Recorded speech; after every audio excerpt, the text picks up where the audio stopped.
네, 서울 관악갑 국민의당 김성식 의원입니다. 조선업 구조조정 이야기할 때마다 참 마음이 힘듭니다. 여러분들도 다 어려우신 줄은 알지만 지금 이게 이번에 내놓은 안이 정부의 최종 아닌가요? 일단 짧게만. 뭐 현재로서는 그렇습니다만은 또 필요하다면 어떤 구체적인 것에 대해서 또 그런데 이제 공급 능력 한 70% 축소하겠다. 근데 이 축소 수준도 이것이 충분한지도 문제가 되거니와 이것이 제대로 잘 이행될 수 있는 내용도 지금 구체적인 수단은 잘 확인되지 않고 자구책은 그냥 취합한 수준이고 그다음에 강공선을 뭐 몇 조씩 발주하고 군함도 몇 조씩 발주해서 하겠다 이런 내용인데 정말 이런 구조조정 계획은 구조조정 계획이라기보다 좀 일이 안 터지게 폭탄 돌리면서 대외적으로 조금씩 뭐 좀 줄여 가보겠다. 뭐 이 정도 안밖에 안 되는 것 같고 이것을 갖고 대우조선이 과연 살 수 있는지 나아가서 우리나라 조선업이 경쟁력을 확보할 수 있는지 저는 확신할 수가 없습니다. 장관님은 확신하십니까?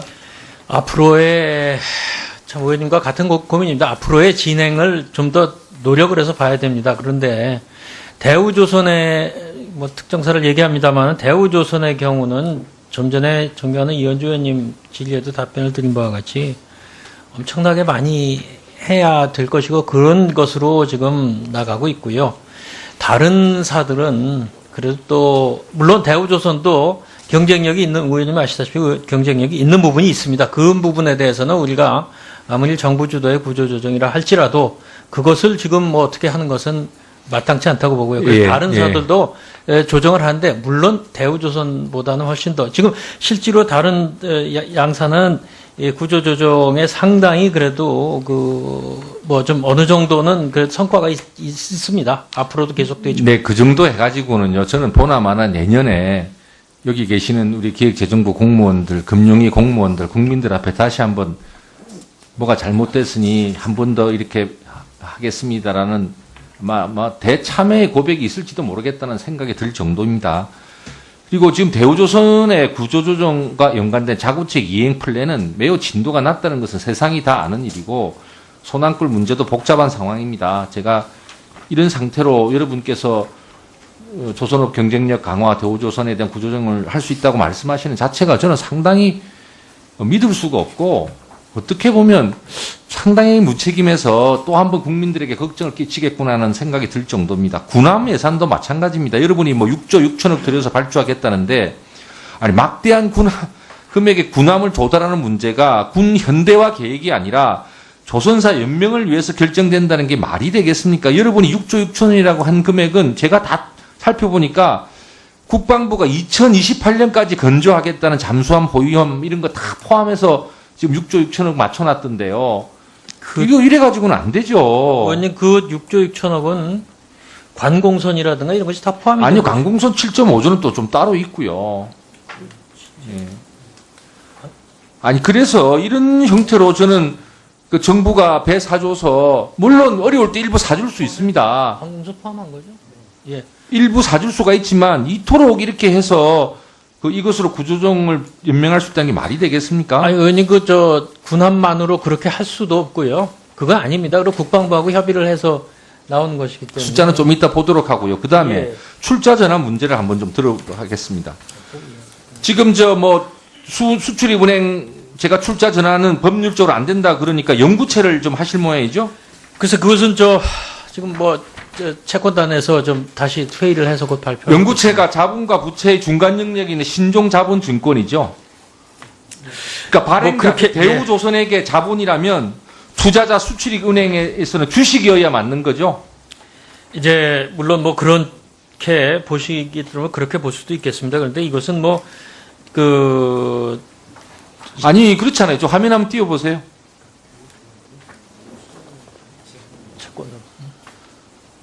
저거 자료 한번 봐주시기 바랍니다. 지금 한국회계기준원 법률에 의해서 회계에 대한 최종 적을 하는 그 기관입니다. 맞죠? 예. 한국회계기준원에 따르면 발행자 입장에서 지분 상품에 해당되는 금융 상품은 투자자 입장에서도 지분 상품에 해당되게 됩니다. 즉 대우조선의 자본 확충으로 들어가는 출자 형식의 자금은 그것에 소요되는 금융상품은 투자자 입장에서도 지분상품으로 이렇게 해당되도록 되어 있습니다. 지금 대우조선의 그 수출입은행 연구체를 통해서 대우조선 재무제표에는 정부가 원하는 대로 자본으로 표현될 거 아니겠습니까? 그렇죠? 대우조선 예, 그렇습니다. 예. 그럼 동시에 저 회계 기준에 따르면 수출입은행 재무제표에도 채권이 아니라 주식으로 표현돼야 됩니다. 근데 연구체라는 이름으로 채자가 들어간다는 이유로 출자가 아니라 채권을 취득한 것이라고 주장하는 것인데 이것은 한마디로 궤변입니다. 회계 기준상 안 맞는 거잖아요. 자, 투자자 발행처에는 자본으로 표시하신다면서요. 예. 그러면 당연히 투자한 대우조선, 즉 대우조선이 발행한 그 연구체를 정말 사주는 수출입은행 입장에서도 그것이 그 지분 투자로 표현돼야 맞는 것이지 그것이 어떻게 일반적인 채권이 됩니까? 저희가 그래서 질의를 또 저 2013년인데요. 2015년에 회신을 했고 그래서 그것은 지금 말씀드린 대로 대출 채권의 회계 처리가 가능하다 이렇게 된 것이고 과거에 그런 사례도 있었다고 저는 알고 있습니다. 그러니까 근본적으로 연구체라는 형식을 빌렸지만 사실상 신종 채권이고 기본적으로는 그 지분 출자나 다름없는 내용이고 제일 말하자면 채권이나 이런 것을 회수할 때 제일 후순위가 되는 채권이잖아요. 그리고 BIS 비율에 악영향을 주지 않습니까? 아니요, BIS 비율은 이런 내용을 가지고 어떻게 말장난 비슷하게 연구체라고 해서 그냥 채권으로 수출입은행의 회계 처리가 가능하다는 식으로 얘기를 할 수가 있습니까? 아니 회계 기준론에 따르면은 저 말씀대로 보시면 대우조선 입장에서 자본으로 기재된다면 투자의 수출입은행도 당연히 주식으로 표현되어서 올바르게 회계 처리가 돼야지 왼쪽 주머니 다르게 오른쪽 주머니 다르게 표현해서 결과적으로는 수출입은행 BIS 비율이 낮아진 국민들이 또 들어가는데 이제 좀 전에 말씀드렸습니다만 저 이후에 2015년도에 다시 질의하고 회신을 받은 것이 좀 전에 제가 말씀드린 그런 것이고요. 또 그래서 과거에 자본으로 인정을 받은 그런 경우가 있습니다. 하여튼 BIS 비율에서는 똑같고요.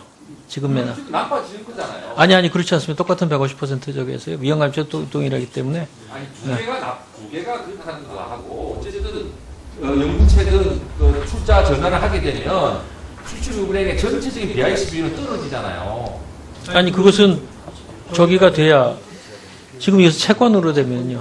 채권으로 된다고 하더라도 그것이 맨 마지막에 있는 채권이고 그 권한을 행사할 수 있는 권한이 그러니까 사실상은 돌려받기가 어려운 채권이고 아니요. 그러니까 당연히 그렇게 처리가 되고 지난번에도 제12에 대해서 연구체로 하더라도 BIS 비율이 좀 나빠질 수가 있다.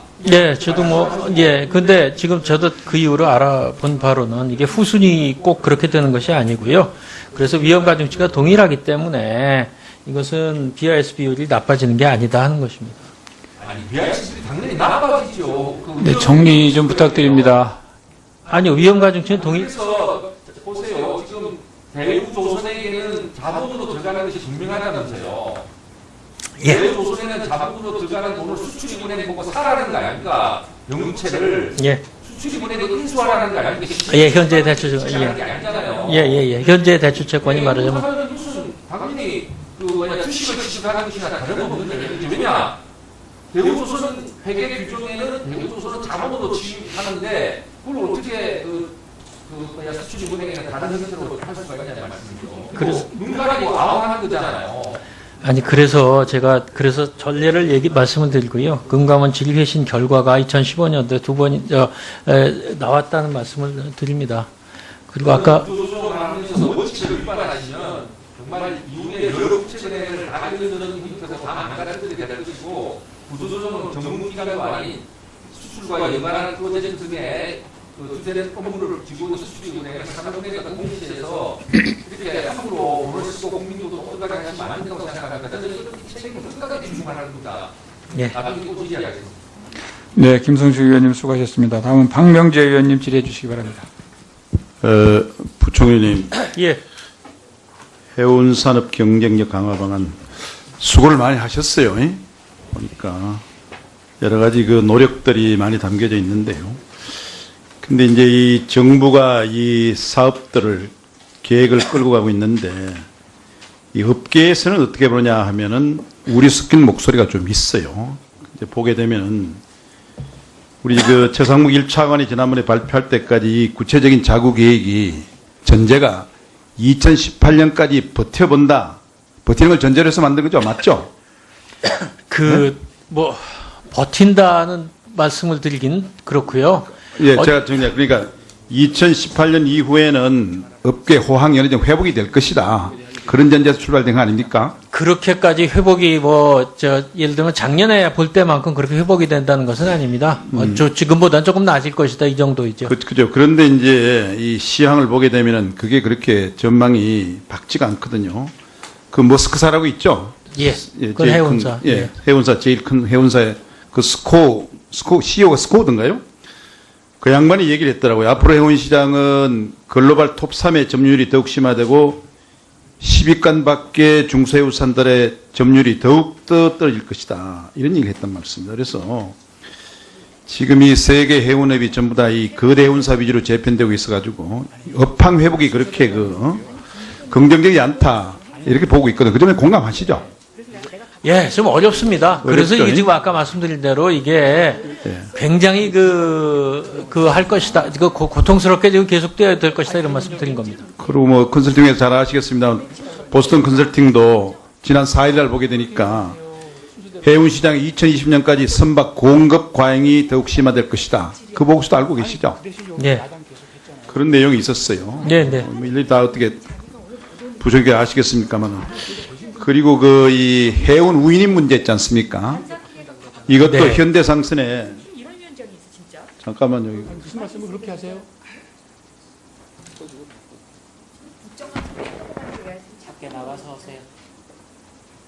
예, 미안합니다. 질의 계속하세요.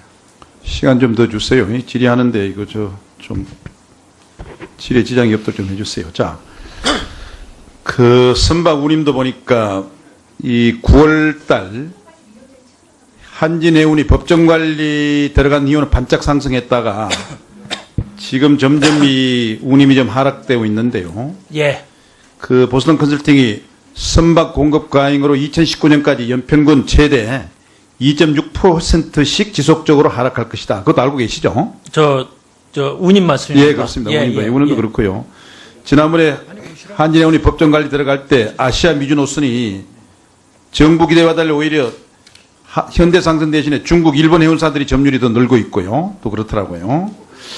그래서 이 해운업계 관계자들이 해운업 구조조정 계획이 첫 단계부터 조금 틀어지고 있다 하는 그런 걱정을 하고 있습니다.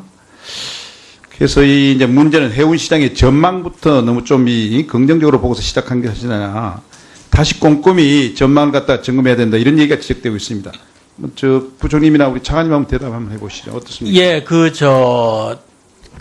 낙관적으로 본 것이 아니고요. 그래서 지금 솔직히 우리가 한 선사가 대한민국 최대 선사가 지금 법정 관리에 들어가서 정리 중입니다. 그렇기 때문에 오히려 낙관적으로라기보다는 비관적으로 본 것이고 지금 하여튼 해운도 의원님 지적이 정확히 옳습니다. 참 어렵습니다. 그래 지금 한 선사로 이거를 해서 중심으로 해서 꼭 한 선사만 하자는 건 아니고요. 물론 맞습니다. 하여튼 경쟁력을 강화하자는 것입니다. 지금 이 시점에 누가 경제 컨트롤 타워의 부조정을 맡더라도 그런 고민이 있을 수밖에 없습니다. 좀 많은데 보니까 이 자료 내용 훑어보게 되면 거시적, 미시적 분석, 단기, 중기, 장기 계획, 기업, 정부, 금융의 역할 분담 다 잘 돼 있는 것 같아요. 그런데 다만 염려스러워 그런데 지금 그렇지 않습니까? 해운업이 잘 돼야 조선업이 잘 되고 그렇죠? 해운업이 그렇죠? 잘 돼요? 예, 해운업의 활성화가 조선업의 활성화를 갖고 오게 그렇습니다. 되고 서로 굉장히 이것이 바로 연결되어 철강업하고 있습니다. 기계업하고 연결되지 않습니까? 그죠? 예. 산업 전체 영화들 그렇습니다. 이거 좀 하는데 얘들 좀 지키세요. 다시 하더라도 왜 이럽니까? 질의한 사람 질의 국회의원이 아닙니까? 내가 그렇게 양해를 구했는데 왜 좀 잘하세요? 진행 좀 잘하세요? 이게 예, 뭡니까? 미안합니다. 질의 계속하십시오. 네. 그래서요, 지금 이제 결론적으로 제가 말씀을 드리면은 이런 정부의 구조조정 주도 지원이 지나친 간섭으로 민간기업의 특성을 위축시키지 않도록 해야 될 것이고요. 그렇죠. 예. 그 다음에 두 번째는 이 해운산업 경쟁력 강화 방안이 여기에 그치지 말고 계속적으로 모니터링하고 그 다음에 피드백 시키면서 계속 나가야 될 거예요. 예. 그래서 예, 그렇습니다. 성공의 두 가지 요치 하나는 저는 그렇습니다. 이 경제 주체들 여기에 지금 이 엉망으로 만든 이 기업가들 또 노조를 포함해서 그 모럴 해저드 그 있지 않습니까? 방만 경영, 부실 네. 경영 예. 또 금융당국자들의 대출 관리, 여신 관리에 엉망, 그다음에 정부의 형식적인 관리 이게 이제 큰 또 문제겠고요. 이게 이제 흐트러짐 없도록 해줘야 되겠고, 예. 그다음에 이 해운 산업의 이 구조조정 문제는 이 국내 상황이 아니라 바로 이 국제적인 상황 아닙니까, 그죠? 거기에 대한 그렇습니다. 빈틈없는 예. 전망과 대책 이런 것들이 성공할 수 있다고 저 생각되는데 맞죠? 예. 고생 많이 하셨고요. 예, 의원님 그러나 이게 말씀 저는 맞습니다. 예. 이 보고서대로 그냥 이 쓰면 페이퍼 내용대로만 그치지 말고 이게 현실화되고 적용이 됐으면 좋겠다는 그 점을 갖다 강조하고 싶고요. 예. 이게 뭐 보고서 보게 되면 다 살아나구나 이렇게 안심을 하게 됩니다만은 또 그게 현실하고 다르죠. 그렇게 말씀드리고. 지금 뭐 저희가 낙관적인 그 전망만 놓는 것은 아닙니다. 아니고 예. 어떻게 보면 이런 방향으로 갈 수 있도록 최대한의 노력을 맞습니다. 같이 예. 해야 된다는 뜻입니다. 하나만 더 여쭤보겠습니다. 지금 2017년도 경제정책 방향을 발표할 시점이 다가오고 있죠. 언제쯤 합니까? 예, 보통은 뭐 4달 중순쯤에 4달 중순쯤 하게 됩니까? 예. 근데 이 점에 대해서 이제 바로 저 부총님이 지금 이런 상태에 계시고 또 신임 부총님이 내정돼 있기 때문에 경제 컨트롤 타워의 부재라 그럴까요? 혼란이라 그럴까요? 그러면 어떤 분의 정책과 이념이 여기에 이 내년도 정책 방향에 투영이 돼야 될 것인지 그것도 조금 혼란스러운 그런 걱정이 될 수밖에 없습니다. 맞죠? 그것도 뭐 예, 뭐 현실적으로 그런 걱정 그런 하실 수 점이 없지 않아 있겠는데 있죠. 그래서 그러나 뭐 저 우리 후보자하고 예. 제가 적어도 앞으로 이제 끌어나갈 또 그러니까 이제 충분히 협의를 해서 하도록 그러니까 하겠습니다. 하루속히 그 혹시 그 경제 전까지- 리더십을 빨리 회복해야 되는 그런 점을 강조하고 예, 싶고요. 예. 그다음에 두 뭐 제가 그때까지 번째는요. 있을지 모르겠습니다만. 지금 미국 대선 결과 곧 나오지 않습니까? 그렇습니다. 예. 여기에 이제 앞으로 이제 이 당선자의 관계를 갖다가 어떻게 트고 그렇지 않습니까? 모든 다른 나라가 다 혈안이 돼 있지 않습니까? 예, 예. 아마 이 우리 산업연구원 보고서도 보니까 누가 당선되더라도 통상 환경이 점점 악화될 것이다. 소위 미국의 시장 보호가 더 강화될 것이고 한국의 시장 개방력가 거세질 것인데 이런 준비가 좀 필요한 시점인데 예. 아직 경제 파워가 예, 아직 자리 잡지 못해가 대단히 참 우려스럽거든요. 예. 또 함께 좀 고민을 해주시기 부탁드립니다. 예, 예. 제가 지금 뭐 하여튼 흔들지 않고 하고 있습니다. 그래서 특히 이제 대선 이런 것은 무슨 뭐 우리가 무슨 각자의 무슨 경제 철학이 다르지도 않지만 혹시 하더라도 이거 똑같은 일이기 때문에 저희가 다 준비 대부를 한다 이런 말씀 드리겠습니다.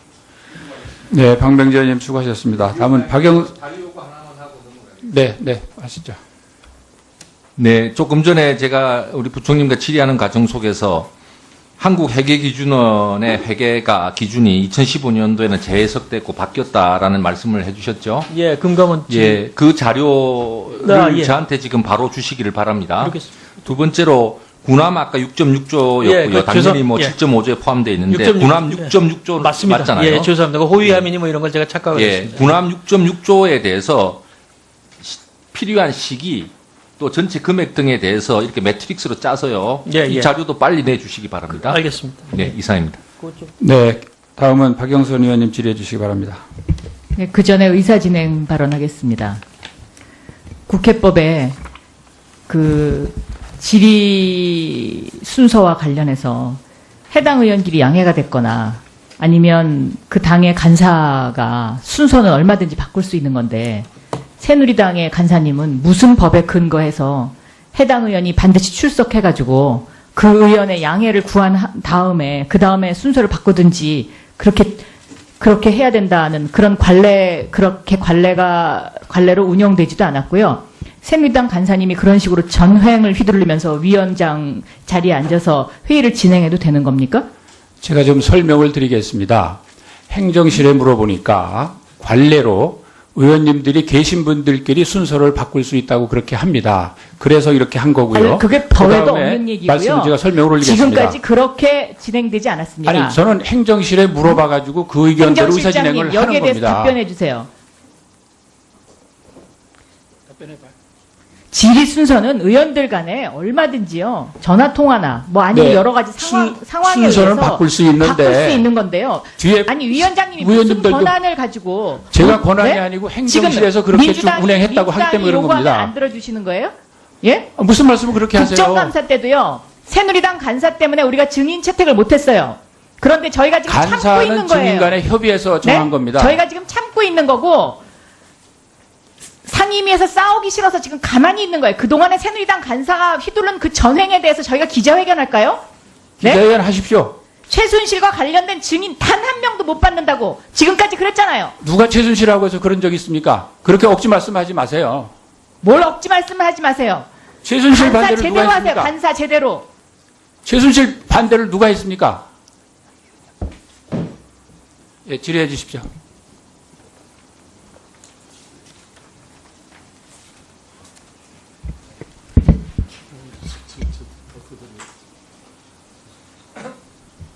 자, 저희가 그 국정감사 때, 네? 국정감사 때 간사님, 최경환 전 장관부터 시작해서 줄줄이 증인 신청을 했는데 간사님 반대로 지금까지 아무것도 못했어요. 그래서 이 나라가 지금 이 모양으로 가고 있는 거예요. 그런데 저희가 참고 있는 거예요, 지금. 그러면 박영선 그런 의원님, 걸 간사는 감안해서 3당 간사 간에 합의를 해서 정한 겁니다. 증인은요. 그러니까 그 반대한 장본인이 바로 본인이시잖아요. 간사는 새누리당 의원님들을 의견을 수렴해서 간사 증인 신문에 임했다는 점을 말씀드리고요. 지금 석고 대제도 시원찮은데 그 질의해 주십시오. 잘난 질의 순서 하나 에? 그 위원장 자리에 앉아가지고 민주당 요구는 들어줄 수 없다? 이게 말이 됩니까 이게? 예? 의원님, 제가 민주당 요구라 들어주셨다고 한 게 아니고 질의 순서 교대는 의원님들 간에 계신 의원님들 간에 교환이 된다고 행정실 그런 해석에 따라서 진행을 하는 겁니다. 행정실장은요 지금까지 그렇게 진행하지 않았거든요. 네. 예, 질의해 주십시오.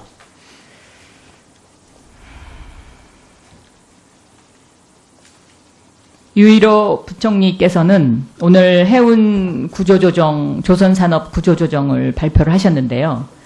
지금 저희가 이것을 신뢰할 수가 없습니다. 조금 전에 그 의원님들이 조선산업 구조조정과 관련해서도 여러 가지 그 질의를 하셨습니다만은 제가 반복되는 질의는 하지 않겠습니다. 그런데 첫째, 조선산업 구조조정은 석유, 이 발표대로라면 석유값이 60불 이상 올라가야 가능한 일입니다. 두 번째, 해양 플랜트가 활성화돼야지 가능한 일이고요. 세 번째, 물동량이 늘어나야지 가능한 일인데요.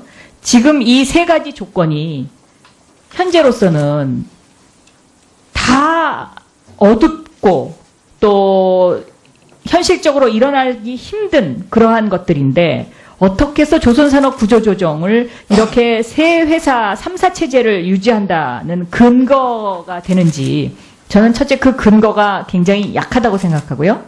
그다음에 두 번째는 이 산업은행과 수출입은행 지금 다 망가졌고 다 썩었습니다. 그런데 이 지금 발표대로라면 2017년까지가 임기인 현 정부가 2020년까지 3사 체제를 지원을 하겠다고 발표를 한 것인데 이것이 만약에 대우조선해양이 부도 처리가 되면은요, 산업은행과 수출입은행이 일시에 13조 원의 손실을 입어서 이게 굉장히 심각해지는 상황이 되는데 이런 부분에 대해서는 제가 보기에는 여기에 관해서 이런 어떤 대책이 지금 하나도 나와 있지 않고요. 이 조선 3사와 관련해서는 현 정부의 경영 실패를 인정하지 않고 다음 정권의 책임을 떠넘기겠다. 한마디로 지금 이런 대책이죠, 이것이. 그래서 이것은 조선산업 구조조정 이 문제와 관련해서 오늘 발표하신 것들, 이런 것들은 신뢰할 수 없고, 전혀 그 처방이 아니다라고 저는 생각하고요. 두 번째, 해운산업 구조조정은요, 여기는 최순실 게이트와 이게 밀접한 연관이 있는 것이 거의 확실합니다. 이 해운산업 구조조정과 관련해서 현대가 세계 17위였고 한지는 7위였습니다. 그리고 한국해양수산개발원도 만약에 둘 중에 하나를 살려야 된다면 한진해운을 살려야 된다라고 발표한 바 있습니다. 그리고 정부가 지난 5월까지만 해도 한진해운의 회생 가능성을 훨씬 높게 봤죠. 그런데 어느 날 갑자기 이게 뒤바뀐 것이거든요. 저희가 지금 국회에서 이런 질의를 하는 것은 한진해운이 이뻐서가 아닙니다. 그 현재에 놓여 있는 여러 가지 상황상 이것은 누가 봐도 한진해운과 현대상선 중에 어떤 것을 살려야 되느냐 이런 상황이 됐을 때 한진해운을 살리는 것이 국가의 미래를 위해서 이거는 당연한 거다. 그리고 수출로 먹고 사는 나라이기 때문에 이 전체적인 어떤 물류의 유통 구조적인 면을 봐도 현대상선이 한진해운을 떠안기에는 지금 여러 가지로 더 불안한 요소가 많이 생기기 때문에 이거는 굉장히 불가능한 거다. 그래서 이렇게 되면 결국 현대상선도 잃어버리고 한진해운도 잃어버릴 거다라는 게 이게 전문가들의 시각입니다. 그래서 이 구조조정과 관련해서는 저는 굉장히 잘못됐다라고 생각합니다. 여기에 대해서 부총리 답변해 주십시오. 예, 우선 아까 말씀하신 먼저 말씀하신 조선의 구조조정에 있어서는 60불 이상이 돼야만 그렇게 하는 것이 아니고요. 제가 다른 의원님들 질의에도 답변을 드렸습니다만은 이게 3사가 대등하게 되는 것이 아닙니다. 그리고 해양 플랜트 말씀하셨는데요. 해양 플랜트는 특히 대우조선의 경우는 대폭 조정을 하게 될 것입니다. 저희가 이제 그렇게 유도도 하고 그렇게 했다는 말씀을 드리고요.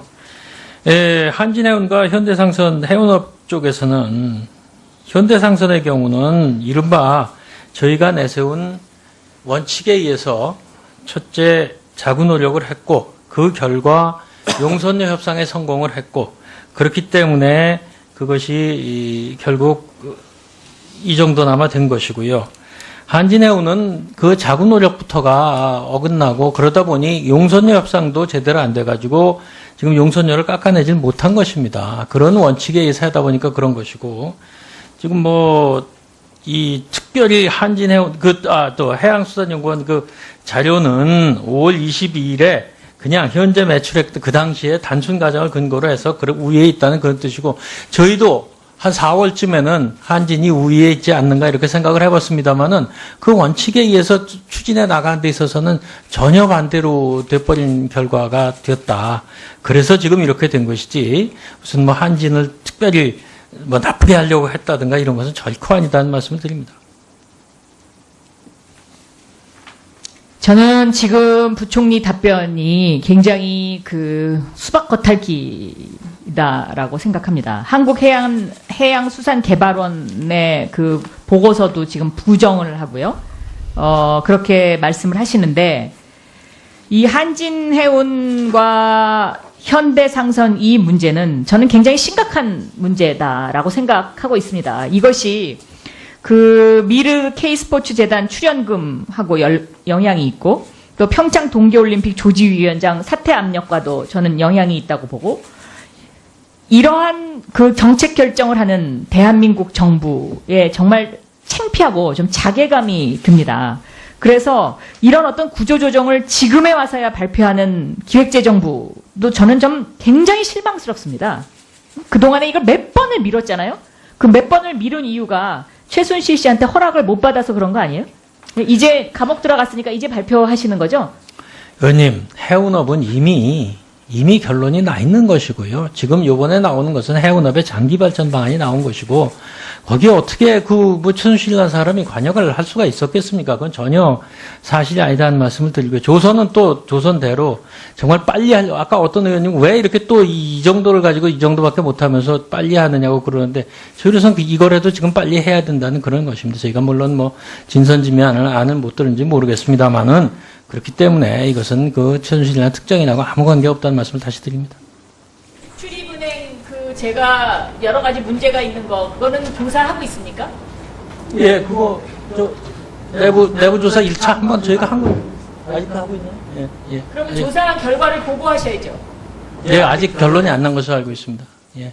조사한 결과 보고해 주시고요. 예, 결론이 나면 바로 보고 드리겠습니다. 그다음에 최순실 예산 그거 빨리 정리해서 주세요. 예, 알겠습니다. 그럼 제가 갖고 있는 자료로 다 말씀드리겠습니다. 최순실 예산. 예, 알겠습니다.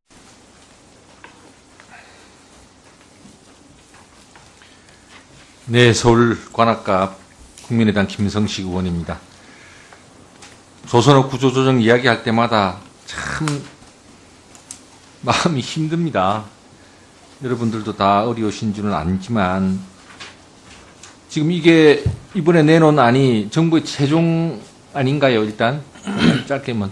뭐 현재로서는 그렇습니다만은 또 필요하다면 어떤 구체적인 것에 대해서 또 할 수가 있습니다. 그런데 이제 공급 능력 한 70% 축소하겠다. 근데 이 축소 수준도 이것이 충분한지도 문제가 되거니와 이것이 제대로 잘 이행될 수 있는 내용도 지금 구체적인 수단은 잘 확인되지 않고 자구책은 그냥 취합한 수준이고 그다음에 강공선을 뭐 몇 조씩 발주하고 군함도 몇 조씩 발주해서 하겠다 이런 내용인데 정말 이런 구조조정 계획은 구조조정 계획이라기보다 좀 일이 안 터지게 폭탄 돌리면서 대외적으로 조금씩 뭐 좀 줄여 가보겠다. 뭐 이 정도 안밖에 안 되는 것 같고 이것을 갖고 대우조선이 과연 살 수 있는지 나아가서 우리나라 조선업이 경쟁력을 확보할 수 있는지 저는 확신할 수가 없습니다. 장관님은 확신하십니까?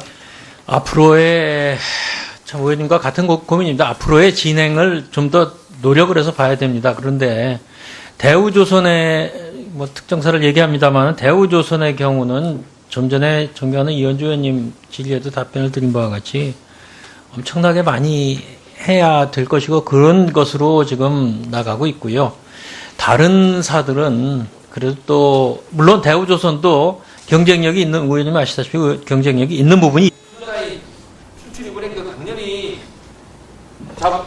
주식으로 표현되어서 올바르게 회계 처리가 돼야지 왼쪽 주머니 다르게 오른쪽 주머니 다르게 표현해서 결과적으로는 수출입은행 BIS 비율이 낮아지면 국민돈이 또 들어가는데 이제 좀 전에 말씀드렸습니다만 저 이후에 2015년도에 다시 질의하고 회신을 받은 것이 좀 전에 제가 말씀드린 그런 것이고요. 또 그래서 과거에 자본으로 인정을 받은 그런 경우가 있습니다. 하여튼 BIS 비율에서는 똑같고요. 지금에는 나빠지는 거잖아요. 아니 그렇지 않습니다. 똑같은 150% 저기에서요. 위험감지도 동일하기 때문에 아니 두 개가 그렇다는 거 하고 어쨌든 영구채든 출자 전환을 하게 되면 수출은행의 전체적인 BIS 비율은 떨어지잖아요. 아니 그것은 저기가 돼야 지금 여기서 채권으로 되면요.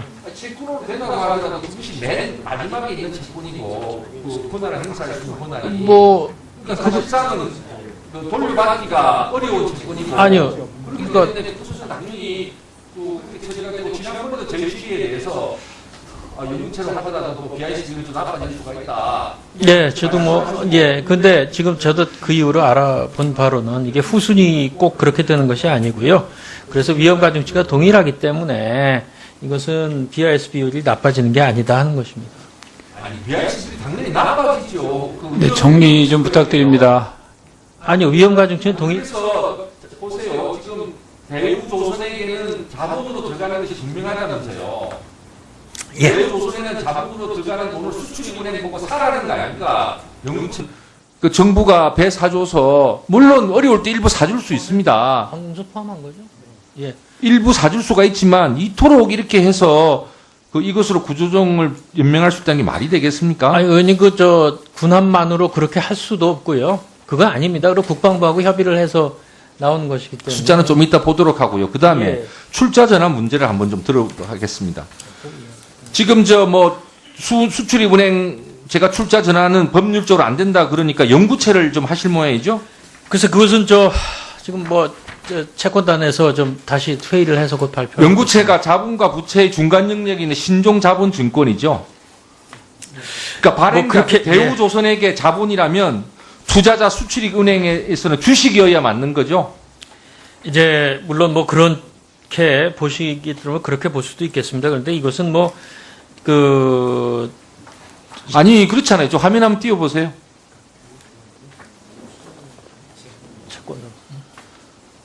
저거 자료 한번 봐주시기 바랍니다.